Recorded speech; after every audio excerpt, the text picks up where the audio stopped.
It's sometime during the year 1986, and you walk into your neighborhood video rental store. It's still a few years until Blockbuster Video would become more commonplace in our cities, so the independent video store provides us with our rental entertainment. You have your membership card, walk in, and head straight for the new releases, hoping they still have some available copies. The shelves are mainly full of VHS tapes and some Betamax. But then there's something different. It looks like a vinyl album, but it's shiny and metallic. It looks like something right out of the future. But what is this futuristic looking technology, and how in the world can you watch movies with a laser beam? I'm Jamie Logie, and this is Everything 80s, a podcast that looks back on a decade that forever changed the way we dress, consumed, and connected. And today, we look back on a unique format that will try to compete with VHS and Beta to become the dominant video format of the 80s.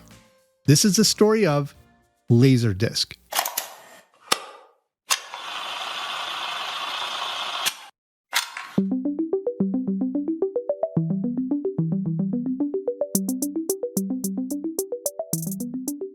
I never owned a LaserDisc player, and I didn't even know anyone who owned one, but I was fascinated by this futuristic technology. The costs were high, but to me, it always seemed worth it to watch a movie the way I believe Luke Skywalker would have. But I did get to see them in action. Our local video store, Jumbo Video, Canadians who grew up in the 80s will know, would play them as everyone huddled around watching and eating their free popcorn. LaserDisc was another one of those inventions that seemed like the future was now. But LaserDisc was more than just a giant CD, and, not surprisingly, a lot went into its development. And it goes further back than you may realize. Let's check out all things LaserDisc and how it paved the way for our modern video technology. If you're younger or didn't grow up in the 80s, LaserDisc was a record-size CD-looking disc. It was 12 inches in diameter and made up of two-sided aluminum discs layered in plastic. As much as it had a digital appearance, the LaserDisc was actually analog.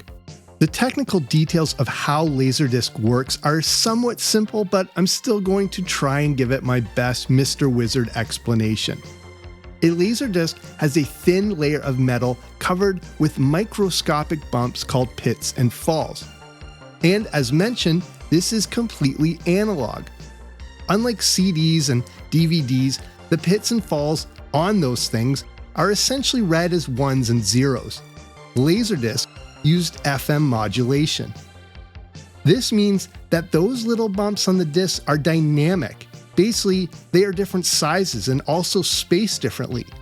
A CD or DVD spaces are pretty much all the same size and just go up, down, up, down. LaserDisc spaces are kind of all over the place. They can be short, wide, up, down, sideways, and so on. The invention of the LaserDisc can trace its roots all the way back to 1958.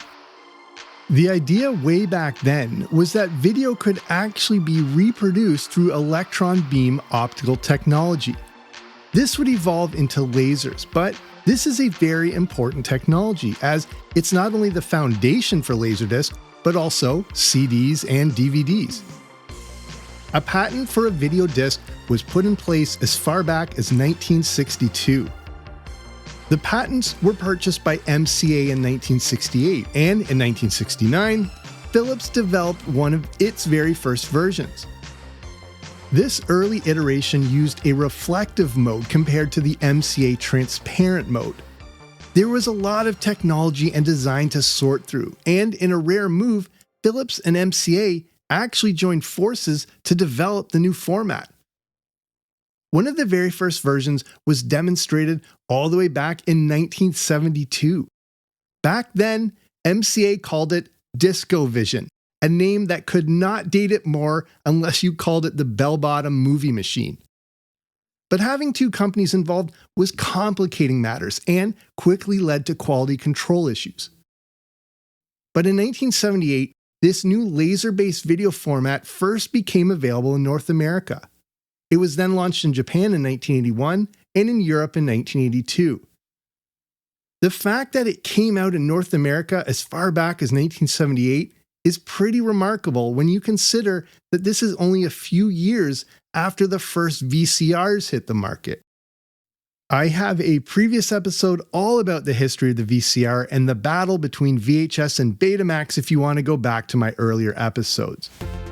But as we go into the 80s, along with Beta and VHS, LaserDisc was the third video format available to the public. Most format wars are often a two-horse race with both competing to become the dominant standard.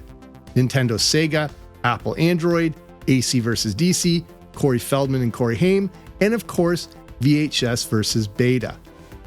But it's easy to forget that the video format war in the 80s had a third competitor trying to carve out its own path, LaserDisc. So it's mainly been VHS versus Beta, but also this strange disco machine that was so fraught with problems right out of the gate that the entire LaserDisc industry was almost dead within just a few years. But in 1980, Pioneer Electronics set everything straight by purchasing a majority stake in the new format. They also gave it a new name. They called the format LaserVision, and the brand name was now called LaserDisc. So that's important to note. LaserVision was the actual format name. So, like Kleenexes to facial tissue, Tylenol to pain relievers, and Zamboni to ice resurfacing machines, LaserDisc was just a brand name. But eventually, LaserDisc just became synonymous with the entire format. Pioneer, based in Japan, was much further ahead in development and manufacturing, but hadn't really broken through into North America. They were the ideal company to help get LaserDisc off the ground, as their hardware was second to none. Philips and MCA were still in the mix, but Pioneer really took it to the next level. The early 80s was an interesting time for home video. VCRs that had only been out a few years were incredibly expensive and just weren't yet commonplace in most homes. Now, you have a third option. There was no telling how huge the home video market would soon become, and other options for these new technologies were explored.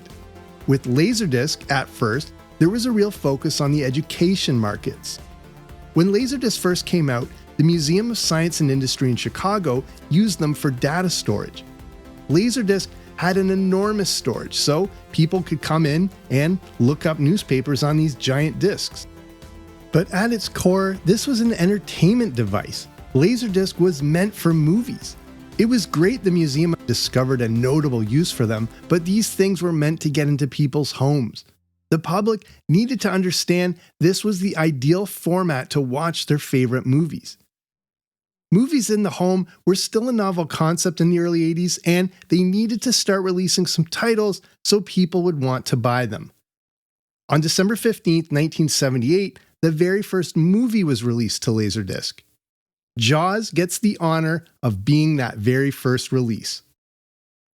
But we're now into the 80s, and companies like Magnavox, who made the Magnavision, had to sell people on the virtues of this new technology. That meant convincing people to spend a small fortune on the players and the discs. And who better to extol the virtues of this futuristic technology than Spock himself, Leonard Nimoy. Interesting. A record player that produces beautiful sound and pictures through my TV. What is it called? Magnavision. Gourmet video for people who know and love video. I see.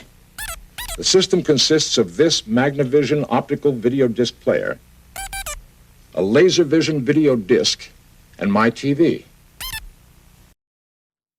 You can't see it there, but Nimoy is actually talking back and forth with a flashing rock.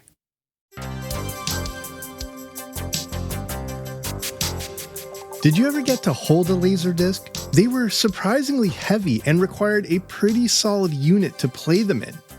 The earliest players actually used helium neon laser tubes to read the disc, which sounds kind of terrifying to have in your home. In March 1984, Pioneer released the first player with a proper solid-state laser, the LD700. But regardless of the versions, LaserDisc players were simply not cheap. Early machines could cost around $1,000 or around $4,500 when adjusted for inflation. Some were cheaper, some were more expensive, and they had to deal with the fact VCRs were becoming more affordable. The early LaserDisc players also loaded from the top, kind of like a record player, but this new Pioneer player from 1984 could be loaded in the front, the way you would with a DVD or CD player. Interestingly, LaserDisc players made in the mid-80s and on could actually play CDs.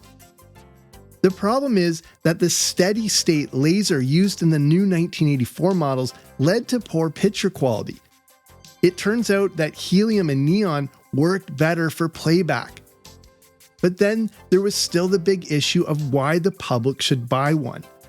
The steady-state laser editions still had better sound and picture quality than a VHS, but was this enough reason for someone to spend the amount of what would back then get you a very good used car?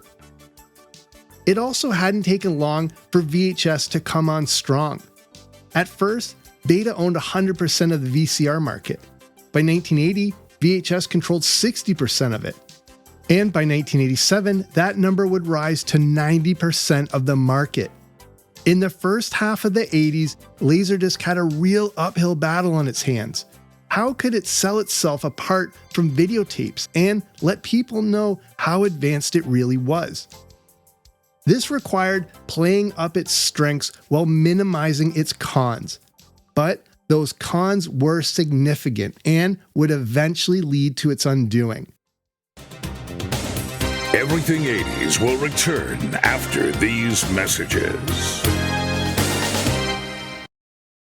This is probably a good time to look at the pros and cons of LaserDisc because it had many of each. Here are some of the pros the marketing efforts had to focus on as VHS was quickly taking over the landscape. With LaserDisc, you got a great degree of control over the playback process. It actually had better controls in that way than the DVD. You could jump to any frame in a movie just by entering the frame number in the remote. With VHS or Beta, you had to hope your fast forward and rewind skills were incredibly precise. A damaged spot on a LaserDisc can be played over or just skipped by. If your VHS tape got chewed up, that could be game over for your copy of Batteries Not Included. On a DVD or Blu-ray, a damaged spot can really mess things up as you often can't play past it. With a DVD or Blu-ray, the entire movie can come to a halt, and that means stopping the movie, taking it out, cleaning it, or blowing on it, as if that actually does anything, then queuing it back up to try and find where you left off, only for it to come to a halt again. It's thought by audiophiles that the sound on LaserDisc is superior to even that on DVD. It's thought that LaserDisc has a smoother and more film-like sound to it. True movie lovers needed to have LaserDisc. The quality was so good that many albums would be released on LaserDisc. If you loved and appreciated sound from movies and music, you had to have this format. LaserDisc couldn't block out navigation controls, and to me, this is big. This is how DVD, Blu-ray, or 4K blocks the ability to control being able to automatically jump to the movie and force you to sit through previews, announcements, and messages. So, some pretty great features, and this was the focus of the marketing. The Pioneer combination CD LaserDisc player with a 60% sharper picture than most VCRs and the incredible clarity of CD sound.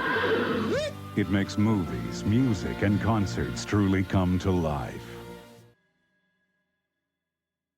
But then there are the cons, and they are pretty big cons. Ultimately, the problems that existed with LaserDisc probably led to its demise more than its benefits. When LaserDisc hit the market, here were some of the initial complaints about the format. The discs were heavy, about a half pound, and could be easily damaged. Since they were so heavy, it took a toll on the components of the players, leading to more noise than other format players. Those early Magnavox units also got incredibly hot and could sometimes melt the disc. You couldn't record on a LaserDisc. We'll get back to this in a bit, it's significant. Playback was limited to around 30 to 60 minutes per side. When one side was finished, you actually had to get up and flip over the disc like you would with an archaic record on a gramophone, like you were in a 19th century parlor. And entire discs could maybe hold 2 hours at best. Future units would be able to flip the disc by changing the direction of the laser inside, but this feature might have been too little too late and expensive. Even though the disc could play past scratches and such, they still needed to be immaculate to not have parts skipped over. Even slight scratches and dust could result in read errors, which would cause playback problems. Too many scratches, and you had a viewing nightmare on your hands. The discs also had to be perfectly flat. We're talking straight as a frozen rope in winter. Any sort of bending on the disc would result in crosstalk by the laser, which distorted the picture. This bending wasn't just from user neglect, but brand new factory discs sometimes could have slight warping, which could create this problem. Again, another significant issue we'll get back to in a bit. A huge problem is there was actually a difference between discs and players. Whereas all VHS tapes were the same, the quality of LaserDisc could vary depending on the manufacturer. Some of the first DiscoVision discs were actually made by hand. There just wasn't a definitive standard of disc. Same thing with the players. A low-quality disc could still look bad on a high-end player, and if you had a large TV, the low quality would be even more evident. This led to many bad possible combinations between disc manufacturers and models of players. There was no consistency across the platform as there was with VHS. Any brand of VHS tape could work in any brand of VHS VCR. With LaserDisc, it was chaos. If you owned a Magnavox player but could only find a specific movie that was made by MCA, you could be out of luck as the image and sound could be completely distorted. There were also a lot of poorly put together discs. A LaserDisc wasn't a single unit, but two sides basically glued together. Some companies used a cheap George Costanza adhesive that could leak through and damage the disc, leading to huge playback problems. But now we have to compare LaserDisc head-to-head. That's a little VCR humor there because VCRs use magnetic heads to play the tape. Anyway, moving on, we have to compare LaserDisc head-to-head with the king of home video in the 80s, the Video Home System, or VHS. Going into the mid-80s, VHS was clearly winning the format war against Beta. But how did VHS stack up to the shiny metallic combatant? Well, LaserDisc could easily go toe-to-toe with its tape-based counterpoint. Right off the bat, there is the obvious issue of picture quality, and it was a substantial quality. When you look at the horizontal resolution, LaserDisc provided around 425 lines, while VHS was maybe 240 per picture height. A huge advantage for LaserDisc was that it had more room to store audio and could contain multiple audio tracks. This allowed for something called a director's commentary, which we take for granted today, but was a big deal when they first came out. Studios could now put out special editions with these extra tracks, and a few of the first releases to do so were the 1984 Criterion Collection of the 1933 King Kong film and Citizen Kane. These first-of-its-kind discs contain interviews, commentary tracks, documentaries, and still photographs. This set the standard for all future special edition releases, with bonus content now pretty much standard on any release. With LaserDisc, studios could also release special collector's editions and release films in widescreen frame and letterbox so we could see films the way directors intended. The premium movie viewing experience was a big focus of LaserDisc, as it was trying to capture the rental market, which was really starting to explode.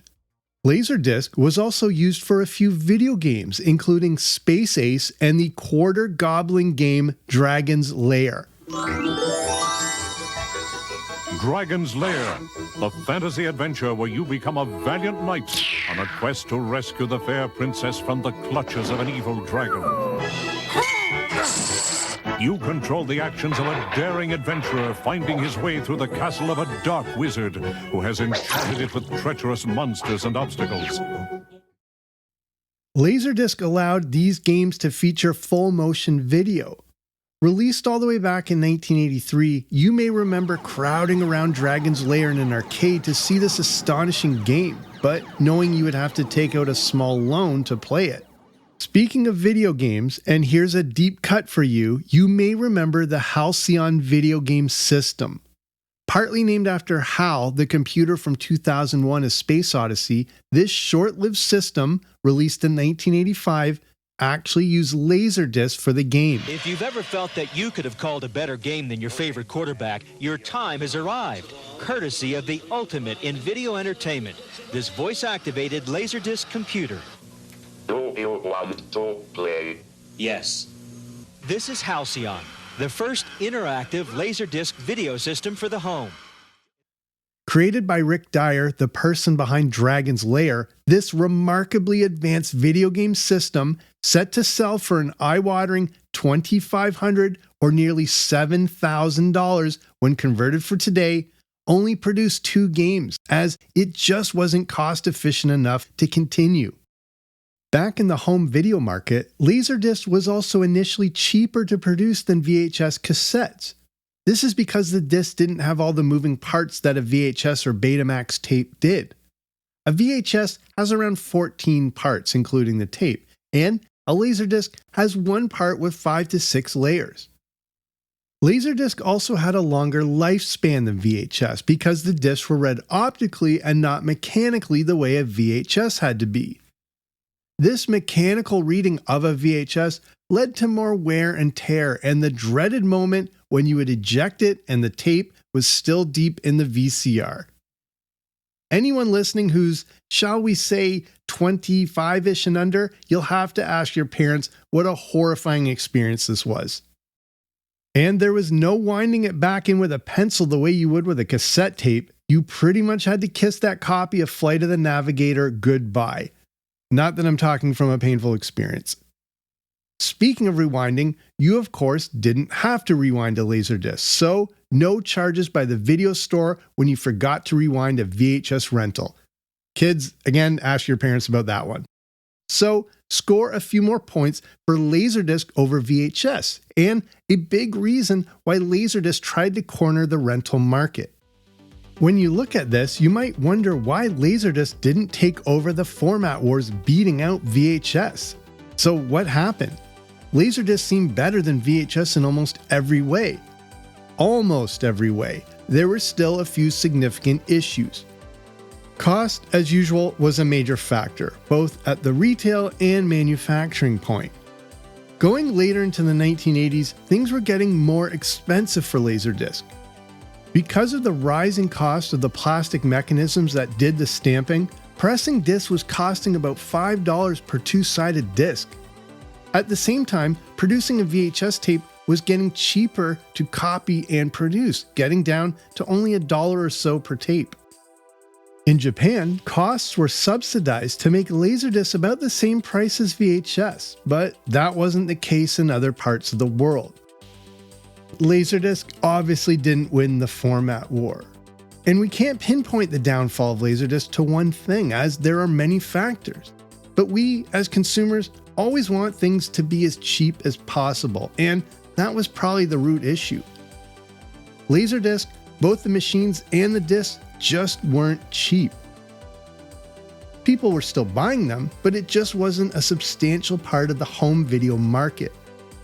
Some estimates say that LaserDisc reached less than 2% of homes, and at the most 5%. Blu-ray, let alone 4K, could be seen as a niche product compared to the DVD, but as of just 5 years ago, upwards of 34% of homes own a Blu-ray player, a good 30% more than owned LaserDisc at its peak. Like Blu-ray and 4K, LaserDisc was embraced more by hardcore movie lovers who will always seek out the latest physical format. The average consumer just didn't care that much about enhanced audio and video, especially at those prices, and considering the fact that later in the 80s, you could get a great VCR for next to nothing. For the average person, LaserDisc just didn't make sense. Another huge thing I alluded to earlier was you couldn't record on them. LaserDisc was for occasional use, whereas the VHS had a place in everyday life. The VCR was used constantly by the whole family. For only a few bucks, you could fit 6 hours or so on a videotape. Recording time was also one of the big reasons VHS beat out Betamax. Beta had a very limited recording capacity and people gravitated toward VHS. Again, more value. LaserDisc had nothing to offer when it came to recording, making this a substantial issue. Another reason they tried to double down on the rental market. One other small but still significant issue was LaserDisc wasn't for lazy people. I'm actually not joking, as this can determine a lot of our actions and purchases. Think of when you finally got comfortable on the couch and have to think about getting up. It's gut-wrenching. Or if you're on the couch and drop something that's out of reach, it may as well be on the moon. Every LaserDisc had to be flipped over, and for longer movies, it might need 2 to 3 discs. That was a hard pass for many people. If you're spending the equivalent of $4,500, it better switch the disc itself, clean out the garage, and then give you a foot rub. But LaserDisc still did hang in there and carried on into the 90s. But it was just too hard to keep up, especially since the DVD was taking over.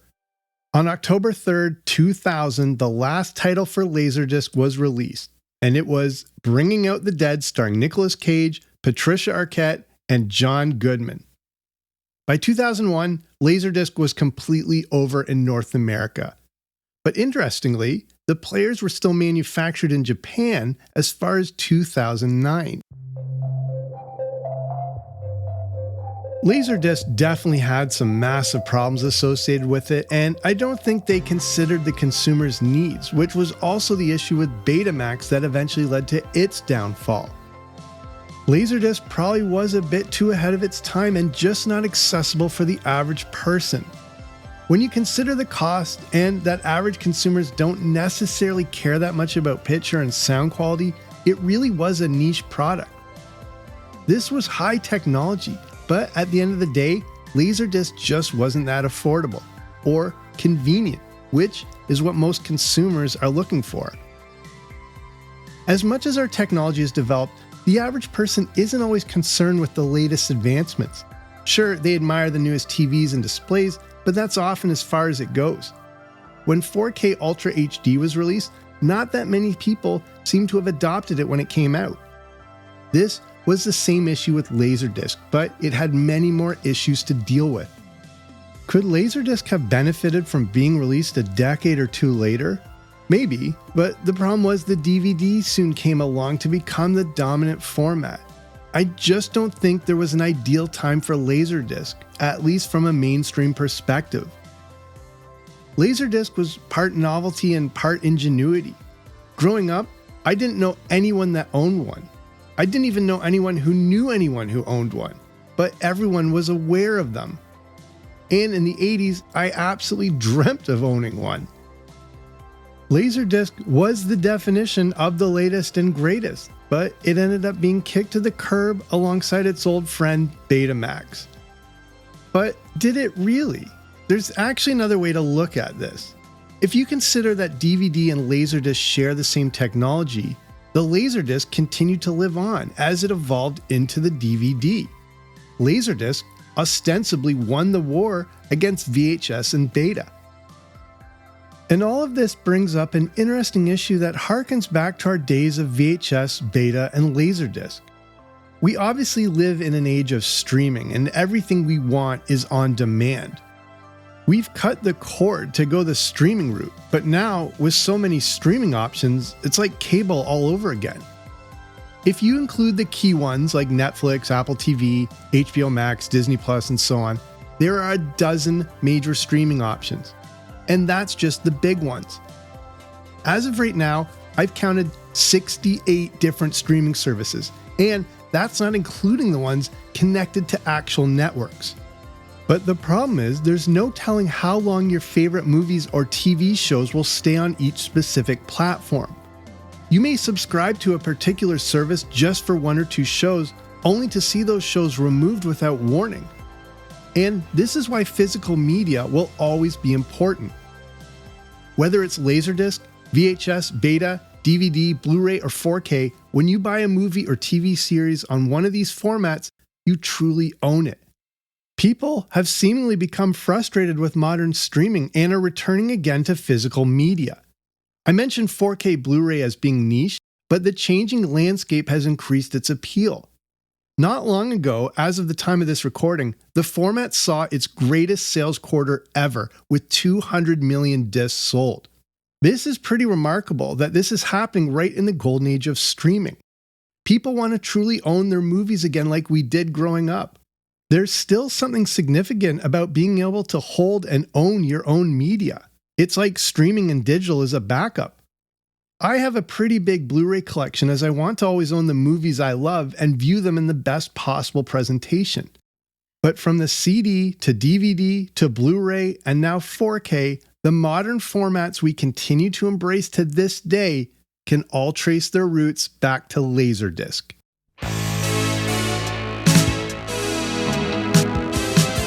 So that's our show. Thank you so much for listening. And if you like this, there's plenty more where that came from in my earlier episodes. Here are some suggestions for further listening.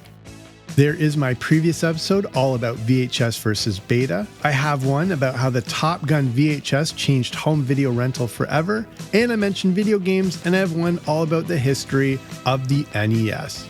So if you really like this show, make sure to subscribe wherever you get your podcasts so you're kept up to date with new episodes. If you really like this show, you can leave it a 5-star rating and review. That not only helps the show, but it exposes it to more people to enjoy these stories from our past. And if you're in a position to support the show, you can consider becoming a part of Patreon.com. That's the platform to get access to bonus audio content, including things like the Everything 80s Movie Review podcast, where I review the good, the bad, and the ugly of 1980s movies. So if you want to learn more, you can go to patreon.com/80s, that's patreon.com/80s, or click on the link in the description. So that's it for me. I'm Jamie. This has been Everything 80s, but I'll be back soon with a new episode. Don't you dare miss it.